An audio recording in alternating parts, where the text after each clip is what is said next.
So my definition of qualitative description says that these types of projects aim to produce accurate descriptions. I could have just said that they produce accurate descriptions. In this video, I'm going to talk about the difference between producing and aiming to produce accurate descriptions. And what does this difference mean for the status you should give to your results? Let's begin by recapping a couple of facts from modern physics. 20th century physics started with Einstein's theory of relativity.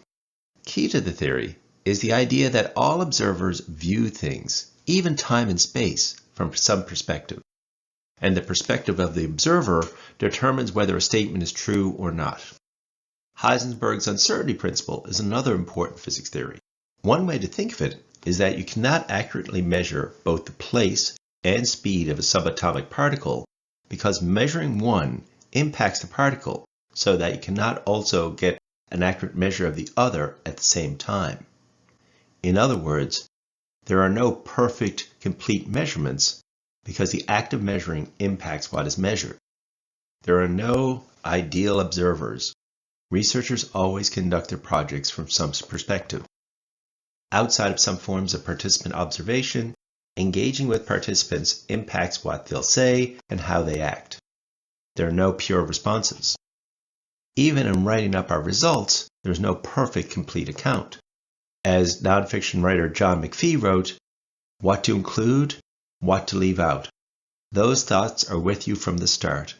While scribbling your notes in the field, you obviously leave out a great deal of what you're looking at. Writing is selection, and selection starts right here at square one. This research condition, with things always viewed from some perspective, based often on influenced data, and reports that only reflect what a researcher chooses to include, seems to challenge the idea that we can even produce accurate descriptions. If all qualitative description can provide is one description out of many, what value does it have? Mary Pratt is one of Canada's greatest realist painters.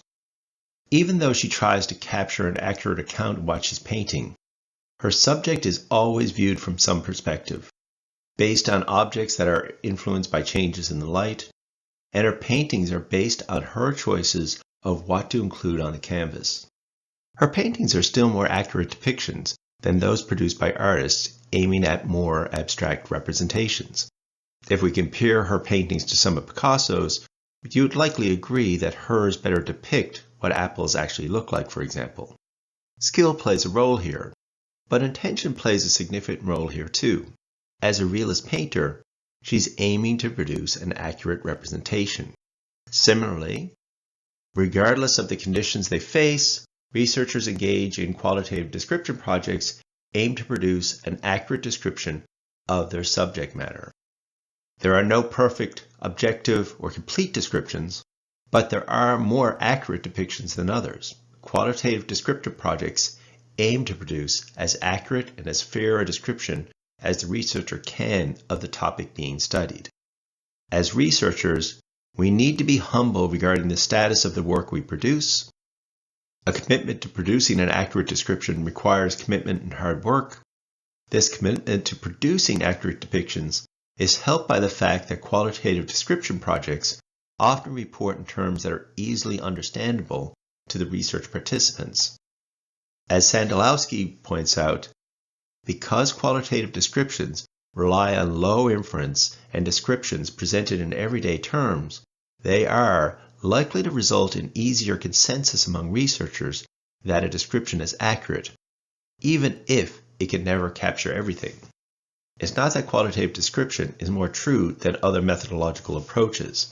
This claim would be as off-base as trying to argue whether a realist, impressionistic, or abstract art representation are more true. Rather, it's a defining feature of this methodological approach that it aims to produce an accurate description based on statement-close analysis of the data. In this way, a researcher working on a qualitative description project can be seen as being related to a realist painter, the investigative journalist, or a nonfiction writer, all who are committed at some level to doing the best they can to get the story right.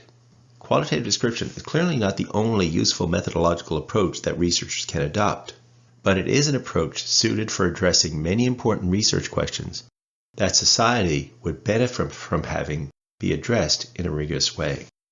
Now that we have a better sense of what qualitative description is, in the next video, I'll discuss the value and the shortcomings of qualitative description as a methodological approach. Thanks for watching.